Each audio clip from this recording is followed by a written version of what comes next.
Hello दोस्तों, आप सभी का बहुत बहुत स्वागत है चैनल पर। और उम्मीद है कि आपने पिछले लेक्चर पढ़ लिए होंगे। आज हमें मंत्रिपरिषद कवर करना है। आइए मंत्रिपरिषद के बारे में पढ़ना शुरू करते हैं और जितने आगे भी इसके अनुच्छेद हैं उसको भी हम पढ़ना शुरू करेंगे। ठीक है, तो आइए जरा हम पढ़ लेते हैं। आज हमें कवर करना है मंत्रिपरिषद। आज क्या कवर करना है हमें?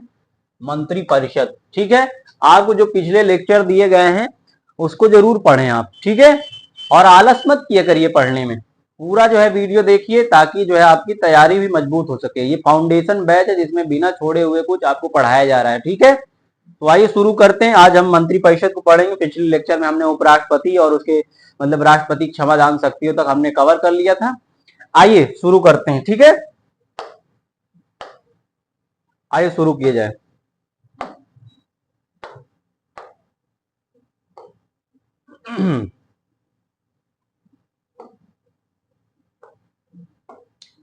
आइए शुरू करते हैं। ठीक है, ध्यान समझिए, इधर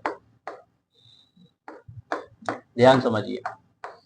अनुच्छेद 74, अनुच्छेद 74 है जिसमें कहा गया है कि राष्ट्रपति की सहायता के लिए, राष्ट्रपति की सहायता के लिए, अनुच्छेद 74 में क्या कहा गया है? राष्ट्रपति की सहायता के लिए एक मंत्री परिषद होगी। एक क्या होगी? एक मंत्री परिषद होगी जिसका मुखिया, जिसका प्रमुख कौन होगा? जिसका प्रमुख पीएम होगा। जिसका प्रमुख कौन होगा? पीएम होगा। बात क्लियर हो रही है? अनुच्छेद 74 में कहा गया है कि भारत के राष्ट्रपति की सहायता के लिए एक मंत्री परिषद होगी, यानी मंत्रियों का समूह होगा। मंत्री परिषद क्या होती है? जो भारत सरकार में मंत्री होते हैं, ठीक है, स्वास्थ्य मंत्री, गृह मंत्री, है ना, उनका समूह मंत्री परिषद कहलाता है, मिनिस्टर ऑफ काउंसिल। ठीक है, वो क्या होगा? वो राष्ट्रपति की सहायता के लिए मंत्री परिषद होगी जिसका प्रमुख कौन होगा? पीएम होगा। जिसका मुखिया प्रधानमंत्री, यानी मंत्री परिषद यानी विभिन्न मंत्रियों का जो मुखिया प्रधानमंत्री होगा। ठीक है, ध्यान समझिए। राष्ट्रपति की सहायता के लिए एक मंत्री परिषद होगी जिसका मुखिया कौन होगा? पीएम होगा। आइए जरा समझ लीजिए थोड़ा सा। मंत्री परिषद, मंत्री परिषद, मिनिस्टर ऑफ काउंसिल, और एक शब्द सुना आपने मंत्रिमंडल। एक शब्द क्या सुना आपने? मंत्रिमंडल। अनुच्छेद 74 में कोई दिक्कत तो नहीं है? राष्ट्रपति की सहायता के लिए एक मंत्री परिषद की चर्चा है जिसका मुखिया कौन होता है? प्रधानमंत्री होता है। प्रधानमंत्री मंत्री परिषद चलाता है। ठीक, सभी मंत्री किसकी बात मानते हैं? प्रधानमंत्री। ठीक है, तो ध्यान समझिए। एक होती है मंत्री परिषद। मंत्री परिषद का जो आकार होता है वो बड़ा होता है। आकार क्या होता है? बड़ा होता है। यहाँ जो आपका, यहाँ जो लोग हैं इसमें कौन कौन बैठता है? यहाँ जो लोग हैं इसमें कौन कौन बैठेगा? ध्यान समझिए। तो मंत्री परिषद में ध्यान रखिएगा, इसमें इसमें ध्यान रखिए, इसमें कैबिनेट मंत्री भी आते हैं। कैबिनेट मंत्री, कैबिनेट मंत्री कौन होते हैं? जो प्रमुख प्रमुख मंत्री, जैसे स्वास्थ्य मंत्री, गृह मंत्री, रक्षा मंत्री। ठीक है, जो प्रमुख मंत्री हैं। इसमें ध्यान रखिएगा, इसमें राज्य मंत्री भी आते हैं। राज्य मंत्री, एक प्रमुख मंत्री होता है, जैसे गृह मंत्री अमित शाह है। गृह मंत्री कौन है? अमित शाह है। ठीक है, उनके नीचे एक गृह राज्य मंत्री होगा, जो पूरे भारत देश के राज्यों का जो जितने भी गृह संबंधी मामला होगा, ठीक है, वो जो लॉ एंड ऑर्डर मेंटेन जो होगा वो राज्य मंत्री संभालते हैं। एक राज्य मंत्री होते हैं। ठीक है, एक इसके नीचे होते हैं राज्य मंत्री स्वतंत्र प्रभार। राज्य मंत्री स्वतंत्र प्रभार, राज्य मंत्री स्वतंत्र प्रभार, ये कौन सा पद है सर? ठीक है, तो ध्यान रखिएगा, जब कैबिनेट मंत्री जो है आपका गायब रहे, कैबिनेट मंत्री क्या रहे, तो राज्य मंत्री एक स्वतंत्र प्रभार बनाए, क्योंकि अभी जो है राज्य मंत्री सब फैसले तो नहीं ले सकता ना, तो इसीलिए कैबिनेट प्रमुख मंत्री है। जब ये मंत्री महोदय गायब रहे तो स्वतंत्र प्रभार, मतलब इसके जो आपका राज्य मंत्री है वो एकदम जो है स्वतंत्र रूप से जो है प्रभारी है किसका? गृह मंत्रालय का। ठीक है, अगर कैबिनेट मंत्री गायब, स्वतंत्र प्रभार मंत्री। एक इसका होता है उप मंत्री, एक इसके नीचे कौन होते हैं? एक उप मंत्री होते हैं। ठीक है, तो ध्यान समझिए, मंत्री परिषद का जो है बेटा वो आकार बड़ा होता है। आकार में क्या होता है? मंत्री परिषद बड़ी होती है क्योंकि ढेर सारे जो है आपका मंत्री यहां पर रहते हैं। समझ रहे हो? एक आपने सुना होगा मंत्रिमंडल, कैबिनेट, कैबिनेट, मंत्रिमंडल। मंत्रिमंडल का आकार जो है आपका छोटा होता है। मंत्रिमंडल का आकार क्या होगा? छोटा होता है। इसमें कौन लोग आते हैं? ध्यान रखिए, इसमें प्रमुख मंत्री होते हैं। इसमें क्या होते हैं?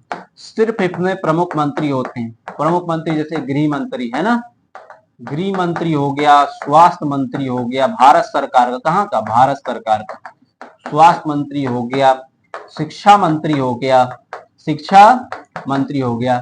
समझ में आ रही बात दोस्त? तो ये इसमें प्रमुख कैबिनेट जो आपका मिनिस्टर्स होते हैं, ठीक है, जो पूरा मतलब जिनके पास ज्यादा पावर्स होती है, इसमें ढेर सारे जो आपका मंत्री होते हैं।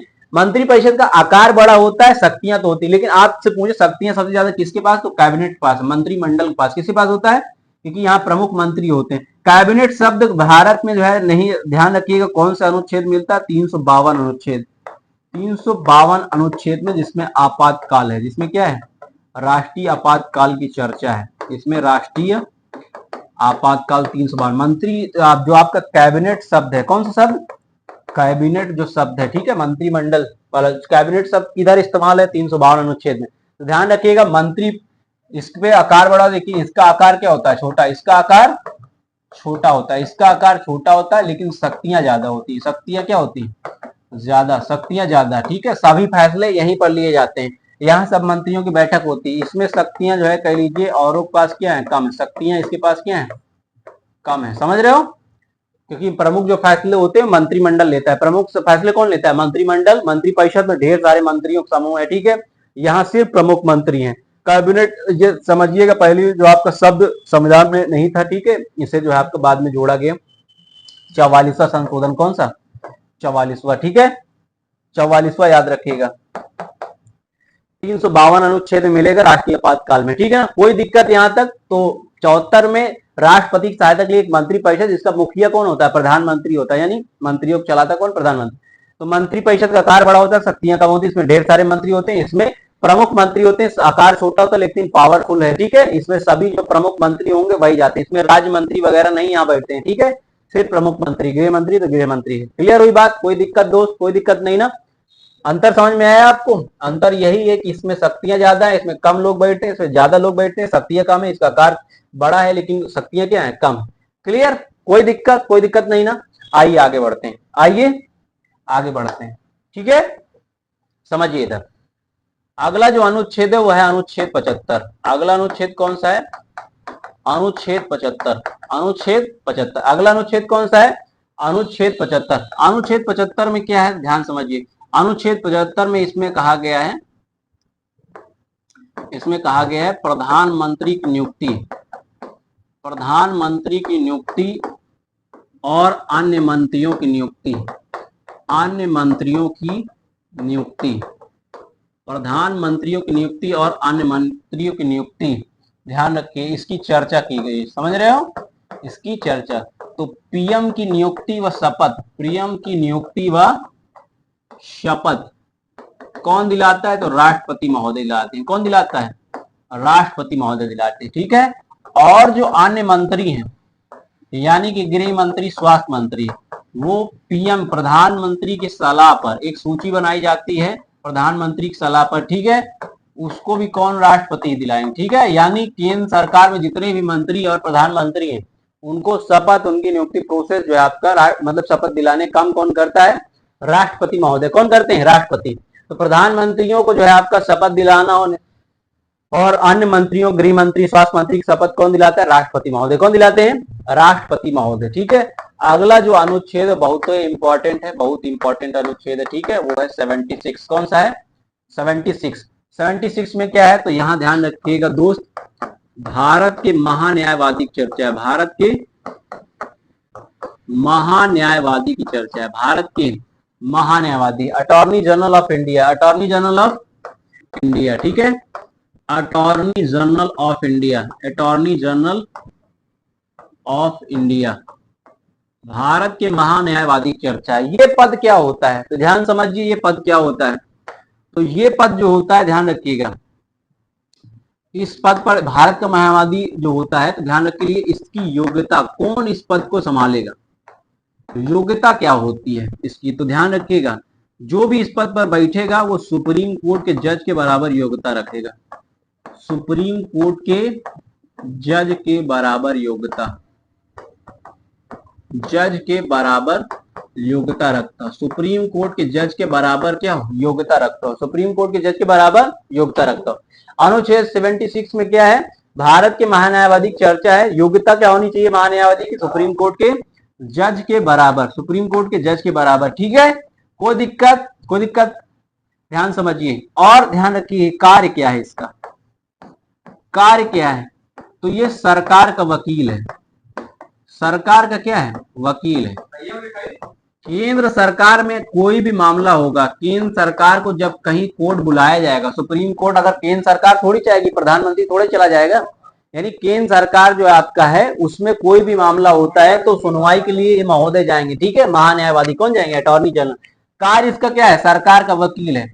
ये सरकार का पक्ष रखता है। ये क्या करता है? सरकार का पक्ष रखता है कोर्ट में, सरकार का पक्ष रखता है। ठीक है, बात क्लियर हुई? सरकार का पक्ष रखता है, ध्यान रखिएगा। आगे ध्यान समझिए, इसका कार्यकाल होता है? कार्यकाल बिल्कुल नहीं होता, कार्यकाल नहीं होता। ये राष्ट्रपति के प्रसाद पर्यंत काम करता है। राष्ट्रपति के प्रसाद पर्यंत, प्रसाद पर्यंत का मतलब है इच्छा अनुसार। जब भी राष्ट्रपति के जो है आपका इच्छा होगी, राष्ट्रपति क्या इच्छा होगी? प्रधानमंत्री की सलाह पर इनकी नियुक्ति होती है, तो प्रधानमंत्री जब चाहेंगे हटवा सकते हैं इनको। ठीक है, राष्ट्रपति प्रसाद पर्यंत, इनका कार्यकाल नहीं होता। महान्यायवादी का कोई कार्यकाल होता है? तो नहीं होता है बेटा, नहीं होता है। कोई दिक्कत? कोई दिक्कत नहीं ना? तो ध्यान रखिएगा, महान्यायवादी योग्यता सुप्रीम कोर्ट के जज के बराबर। कार्य क्या करता है? सरकार का वकील। जब भी केंद्र सरकार में कोई मामला होता है तो कोर्ट में कौन जाएगा? ये महान्यायवादी जाएंगे, प्रधानमंत्री थोड़ी जाएगा। कार्यकाल नहीं होता है, राष्ट्रपति के प्रसाद पर्यंत काम करता है। ठीक है, इसकी नियुक्ति कैसे होती है? नियुक्ति कौन करता है? तो ध्यान रखिएगा, राष्ट्रपति ही करते हैं। कौन करते हैं? राष्ट्रपति महोदय ही करते हैं। नियुक्ति कौन करता है? राष्ट्रपति। कौन करते हैं? राष्ट्रपति। पीएम की सलाह पर। किसकी सलाह पर? प्रधानमंत्री की सलाह पर नियुक्ति होती है। महान्यायवादी किसकी सलाह पर नियुक्ति की जाती है? प्रधानमंत्री। किसकी?